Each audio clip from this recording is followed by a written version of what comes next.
Warning. The video about to see is for ages 13 and up. If you're 12 and under, please do not watch this video.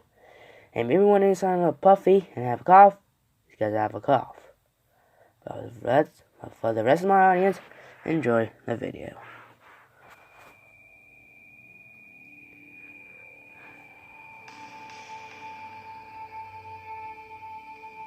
Hey guys, Plus Production here, and going down it again. I'll be ranking NECA A Nightmare Elm Street figures, only made by C, only the video game, aka NES, and also ranking the series as itself. So if I do, let's get the ranking. That sounds awful. Coming at number 3 is very much convenient, the original figure. Now, NECA, back in 2014, they made this figure. It was like the key bomb. Sure, it wasn't a figure that had the design, but it wasn't NECA's first attempt to make an ultimate Freddy figure. And it did so back in 2014, but in 2019, when NECA released the 1/12 6-inch figure now by Freddy, you can see they had a big fat difference now. And yeah, shows a lot. Obviously, the glove is different than one, including with the fact that Freddy had peach, he had skin on his hand. But it's a good figure. I just haven't gotten it yet. But I did modify it to have the red around the tips of the nail, not tips, but like when it starts it on the glove. I gave the whole entire head the black wash on the ear. In general, yeah, the figure has like barely any accessories. And yeah. Coming in number 2 is very much convenient. It's Nightmare 2 Freddy's Revenge video figure. And it captures its likeness a lot, gives us a good accessories. It was like a last Ultimate Freddy figure. The rest were kind of 1/4 scales. And then I guess after that was the NES one. Yeah. Then the entire license came and it stopped us all. But then the rest came as the Nightmare Virtual Cloth, and then the Two Tires. And they were about to make a Two Tires NES, but due to license, they didn't get it. Yeah, dang it. But, yeah. Camera number 1, I was about to say 3, is very much obvious, but it's Nightmare on Elm Street 3 Dream Warriors figure.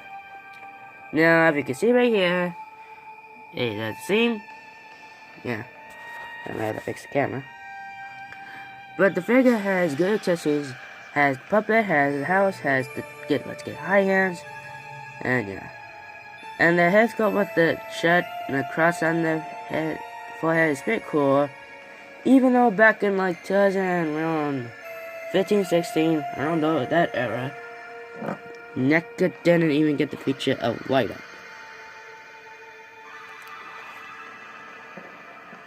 But yeah, but that was back in the day, so once you know, they had to change a lot. But I wish that if NECA had, if New Line kind of do something about, get a hold of the Jason and Freddy stuff, NECA could release some new Freddy figures and Jason figures with double jointed elbows. That would be pretty nice. In fact, they even could go back and actually, excuse me, re-release and actually give the older ones double jointed and better paint. I'd say that the 3 I have right here has bad paint job. No, they have good paint job. But with my edition, they look better. But now let's actually get into the whole entire series as a whole. So the Nightmare on Elm Street series spawned 6 movies as canon. 1 that was meta by Rich Craven, 1 that was a crossover, and 1 that was a reboot. Reboots, man. But that's right, go. Coming to number 9 is very much convenient, but it's Freddy's Dead, Fire Nightmare, or Nightmare on Elm Street 6. Yeah, this one is a pain on the obvious. Painting the obvious, that makes no sense. But one little fact about the movie is that, well, obviously there's some good scenes in the movie, like the Powerade, the hearing aid, death, and the power glove, which was actually kind of a whole entire advertising thing, and actually did very well. They actually grew a lot of power gloves. But, well, no, that's good or not, the movie is trash. Like, the characters are getting dumb, backstory is strange as heck. Even in the original Freddy 1, like killers for the people who brought him down all these years ago. When in this one, it seemed like he's kind of because they took away her daughter. Makes no sense, kind of reference to a phrase nightmare episode, which actually is true. They actually show us some type of core thing, how they don't show us face to face. Really, they kind of had enough. Kind of had a kind of zoom on Robert England's face. Really. But in general, Phase is actually dead.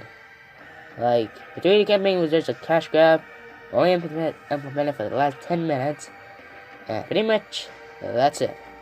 And for some reason, it's taking place on Father's Day. Well, like in 1991, or someplace in the end of the movie, it was on Father's Day. Makes no sense, and let's move on to the next one. Coming in number 8 is painstaking obvious, but it's not Elm Street.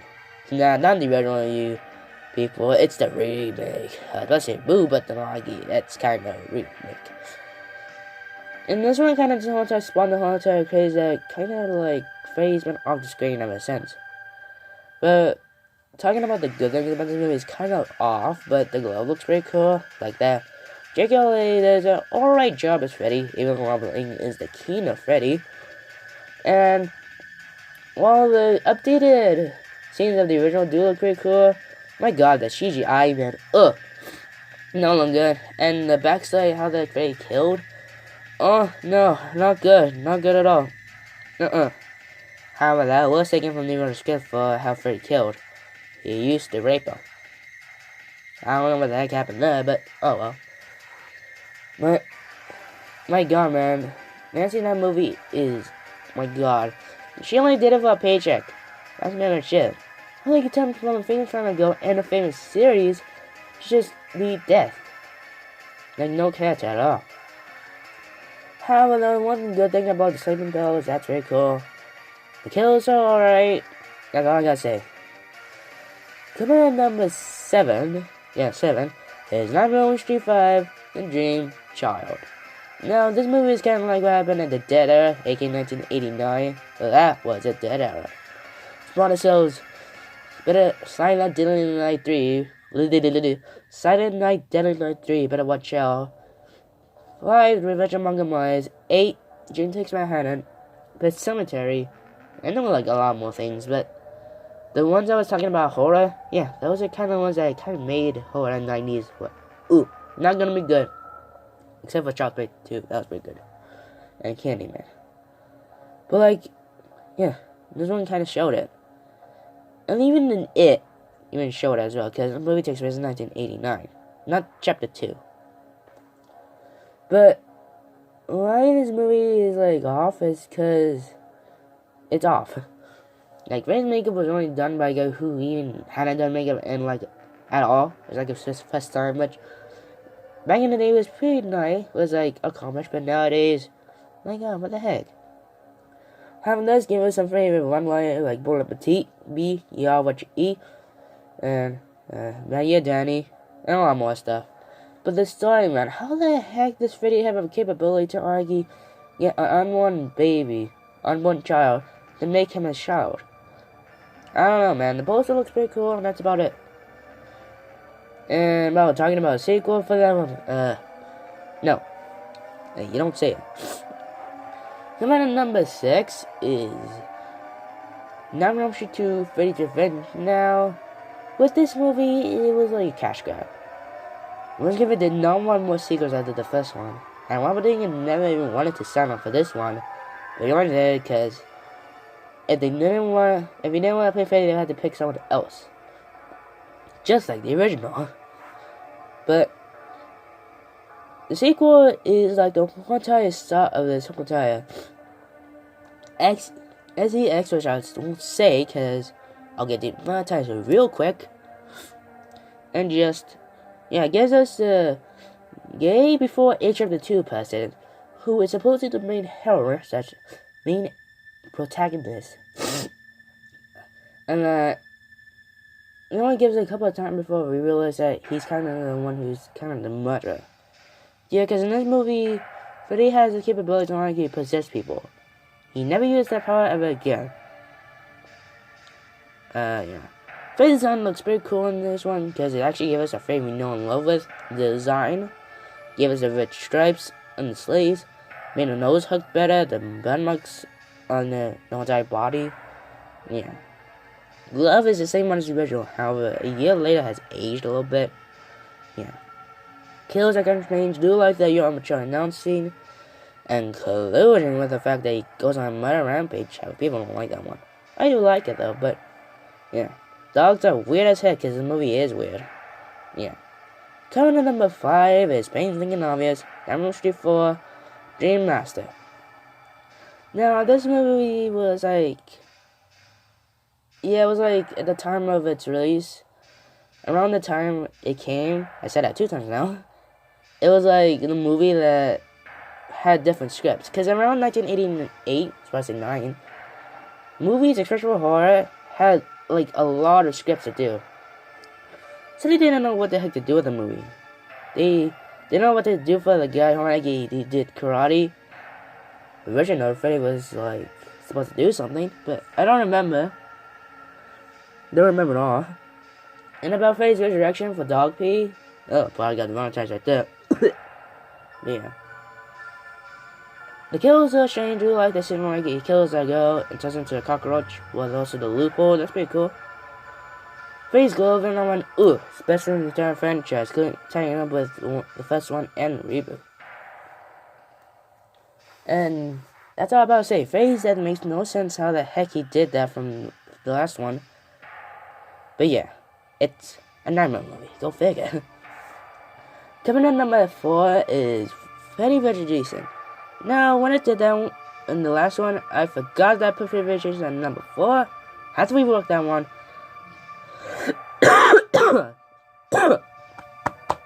have a cough. But Freddy vs. Jason feels like Avengers Infinity War and Endgame before that, and it was actually 2 famous horror characters about the 80s. However, though, it was painstaking long when Jason Goes to Heck came. It was 10 years in the making and really didn't know what to do with Freddy and Jason. Now, a lot of concepts, like I talked about in my review of the NECA Jason figure from Freddy vs. Jason and version 2 Pennywise. There are a lot of stuff about how the heck Freddy and Jason kind of had a crossover with. Until I finally decided that Freddy's been in Heck a long time and that kids in Elm Street had literally been forgotten about him. Being dead wasn't forgotten. Being dead wasn't a problem, but being forgotten, no, that's a beer. So like he resurrected Jason to like he go and kill Elm Street and probably Camp Crystal Lake, probably Elm Street though, and to think that the kids think that Freddy's behind the scenes, and in fact he actually is, and so that gives him more power. Yeah, all that about killing makes him more power, and he kind of seems like Leprechaun with tons. I don't know why. I mean, the kills in the one in Freddy vs. Jason is CGI sometimes. His bodies fly all over the place. And the characters, oh my god, you have to see it. I don't want to have to realize what they have to go through. Freddy in that one, in this one, looks good as heck. He's got darker, red and green sweater. His bum marks are actually darker. Sharp teeth. He got lighter pants, which makes no sense.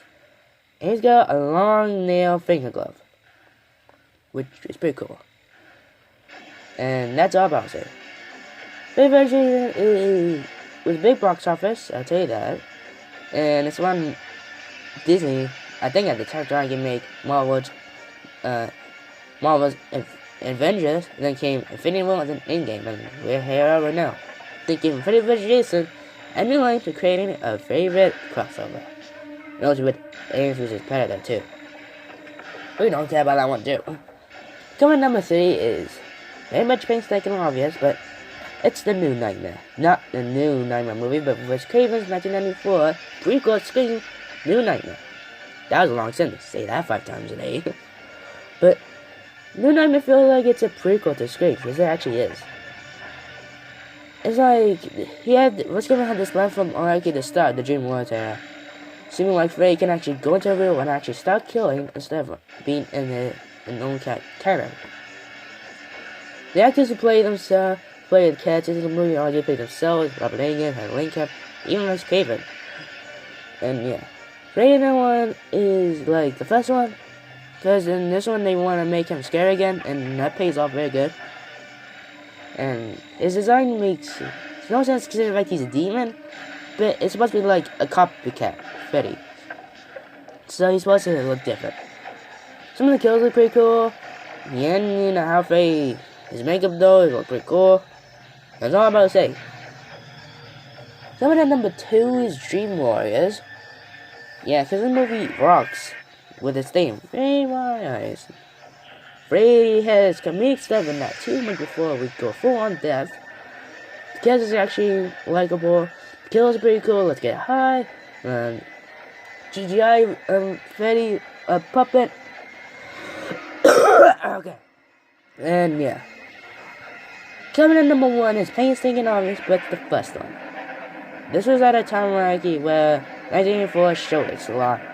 In fact, Sunday Night Deadly Night, the original, actually beat itself at the box office before it's actually pulled out a week later.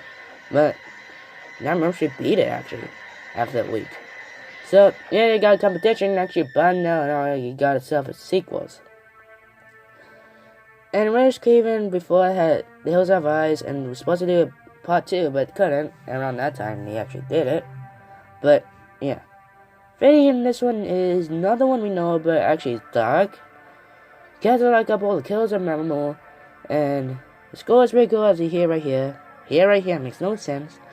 And that's the end of the video, guys. So what do you guys think of my ranking of the figures and the movie? Comment below, turn on notifications, and I'll see you guys in the next video, which will be ranking of Chucky, figures and the movies. Bye.